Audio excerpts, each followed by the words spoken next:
2024 మే 13వ తేదీన జరిగే సార్వత్రిక ఎన్నికల సందర్భంగా మతిపాడు మండలం ఏడుగుంట్లపాడు గ్రామంలో టీడీపీ జనసేన బీజేపీ అభ్యర్థి పార్టీల ఎమ్మెల్యే అభ్యర్థి బిఎన్ విజయ్ కుమార్ ఎన్నికల ప్రచారం నిర్వహించారు. ఎన్నికల ప్రచారంలో బంగా శంకరరావు బాబు సూపర్ 6 కార్యక్రమంలో పాల్గొని ఇంటింటికి వెళ్లి టీడీపీ మేనిఫెస్టో పథకాల గురించి వివరిస్తూ సైకిల్ గుర్తుపై ఓటు వేసి మాజీ ఎమ్మెల్యే తనను మరియు బాపట్ల పార్లమెంట్ ఎన్డీఏ అభ్యర్థి తానేటి కృష్ణప్రసాద్ను గెలిపించాలని కోరారు. కార్యక్రమంలో మాజీ ఎమ్మెల్యే యామినిపాల మండల పార్టీ అధ్యక్షులు మండవ జయంత్ బాబు, అదేవిధంగా మాజీ సర్పంచ్ మండవ వెంకటస్వామి, గ్రామ సర్పంచ్ శిల్ప సౌందర్య, క్లస్టర్ల incharge Pathibantla Ajay Babu, unit incharge Dasari Ramesh, Duggineni Narasimharao, Kishore ముప్పారావయ్, అదేవిధంగా MPTC Mannam Krishna, cluster incharge దేవపతిన ప్రసాద్, బీజేపీ మండల పార్టీ అధ్యక్షులు చెన్నుపల్లి రమణ, గోరెంట్ల చిరంజీవి, అదేవిధంగా దార్ల రామారావు, ముల్లూరి మురళి, మండల నాయకులు, గ్రామ నాయకులు, కార్యకర్తలు, మహిళలు పెద్ద ఎత్తున పాల్గొన్నారు.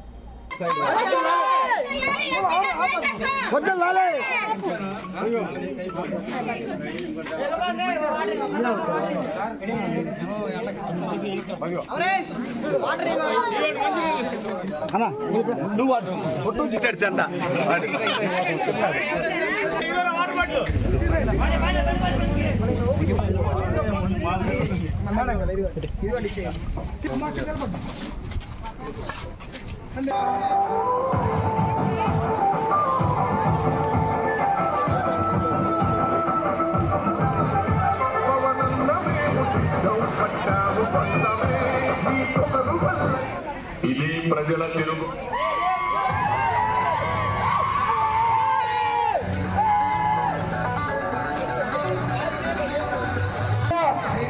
బాపట్ల పార్లమెంట్ అభ్యర్థి తానేటి కృష్ణప్రసాద్ గారు వదినమ్మ శ్రీమతి యామిని బాల గారు మా ఇరువురిని అత్యధిక ఓట్ల మెజారిటీతో గెలిపించవలసిందిగా ప్రార్థిస్తున్నాం.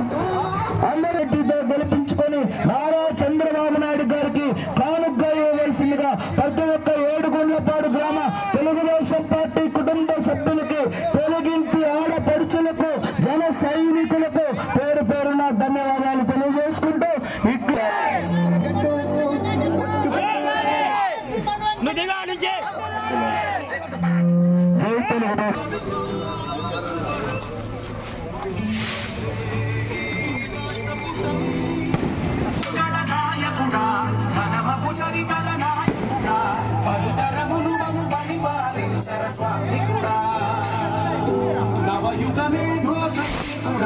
సమయము తెలియని సేవకుడా, యువనవ్యాంధ్రకు ప్రగతిని చూపరా,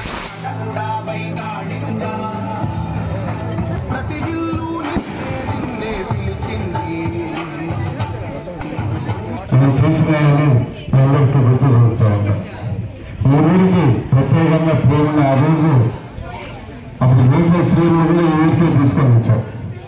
ఎందుకంటే దానివల్ల మన ఊరికి మంచి పేరు వస్తుంది, పనులు చేసుకోవచ్చనే ఉద్దేశంతో రాబోయే కాలంలో తెలుగుదేశం పార్టీ వచ్చిన వెంటనే మీ అందరికీ నేను గుర్తు చేసేది ఏంటంటే పెన్షన్లు 3,000 నుంచి 4,000 రూపాయలు పెరుగుతాయి. అంటే తెలుగుదేశం రావడం ఖాయం, చంద్రబాబు నాయుడు గారు ముఖ్యమంత్రి కావడం ఖాయం. జూన్లో ప్రమాణ స్వీకారం ఉంటుంది. ఖచ్చితంగా 4,000 రూపాయలు పెన్షన్, 3,000 నుంచి 4,000. దాని తర్వాత హామీ ఇచ్చి 3 నెలలు అయింది కాబట్టి ప్రతి నెలకి ఒక 1000 జూన్లో ఒకేసారి 8,000 రూపాయలు ఇస్తారు. దాని తర్వాత 4,000 రూపాయలు ఇస్తారు.